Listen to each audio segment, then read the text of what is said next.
Welcome to Module 56, Defensive Shape in a 4-2-3-1. This module will teach you some key points about defensive shape and positioning in a 4-2-3-1. The setup we use is shown here. We always encourage you to ask your coach if your team sets up differently.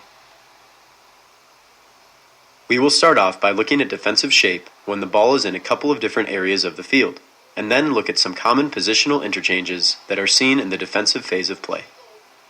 As you know, context is key, so here are some things to be aware of before we begin. In this first example, the red team is playing in a 4-2-3-1.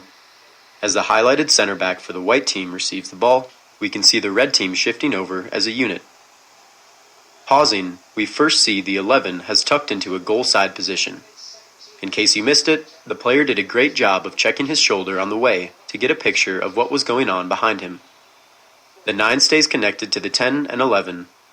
The 10 marks their holding midfielder, and the 6 removes passing lanes. As we continue, we will look at the rest of the players. In this central location, we see the roles of the front 4 remain similar. The 11 is positioned so that he can recover goal side if the outside back receives it. The 9 remains connected and patient. The 10 maintains his marking duties, and the 7 on the far side has tucked in a bit more centrally. The 6 is removing this passing lane into the attacker for white, the 8 remains connected and marking, and the 3 is central and goal side of the attacker on his side. The 5, who is out of the frame, is dropped off, in a position in which he could cover in case the 3 is beat with a ball over the top.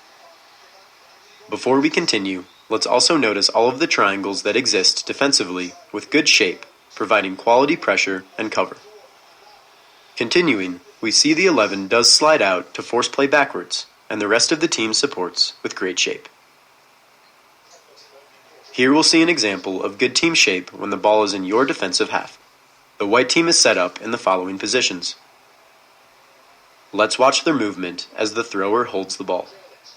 We won't go over every position, but let's look at a few positions and the general shape. We see the 2, the outside back on the near side, tight on his mark. The 4 provides cover, and the other 2 defenders create a nice arc shape in the back line.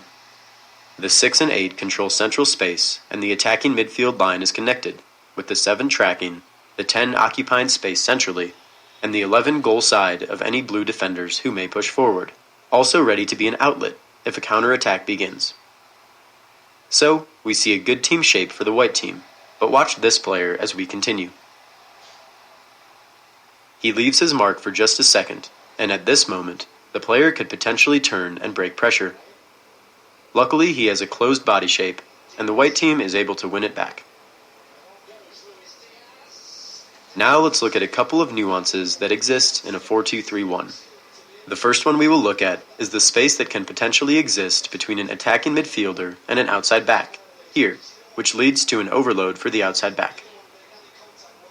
Here we see the highlighted center back for the white team is in possession.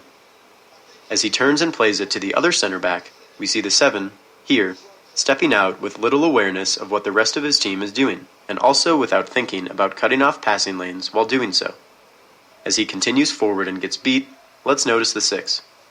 In this situation, the player should be quick to see that the 7 has been beat, and understand that space in that area must be filled.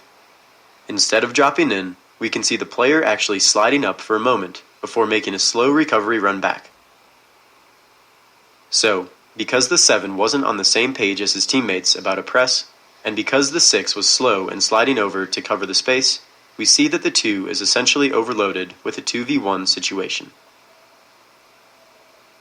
In the last example, we are going to look at how the 6 will drop into the back line.